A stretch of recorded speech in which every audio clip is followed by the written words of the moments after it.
حضرت عبداللہ بن عمر رضی اللہ تعالیٰ عنہ سے روایت ہے کہ بے شک حضور نبی صلی اللہ علیہ وآلہ وسلم نے فرمایا، جس شخص میں یہ چار باتیں ہوں گی وہ خالص منافق ہے، اور جس شخص میں ان چار باتوں میں سے ایک بات ہوگی اس میں نفاق کی ایک خصلت ہوگی، یہاں تک کہ وہ اس کو چھوڑ دے۔ جب امین بنایا جائے تو خیانت کرے، جب بات کرے تو جھوٹ بولے، اور جب کسی سے کوئی عہد کرے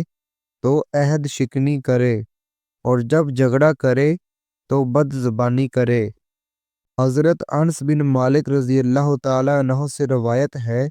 انہوں نے کہا کہ میں نے رسول اللہ صلی اللہ علیہ وآلہ وسلم کو یہ فرماتے ہوئے سنا ہے کہ جس شخص کو یہ اچھا لگے کہ اس کی روزی میں فراخی اور اس کی عمر میں درازی ہو تو اس کو چاہیے کہ اپنے رشتہ داروں کے ساتھ نیک سلوک کرے،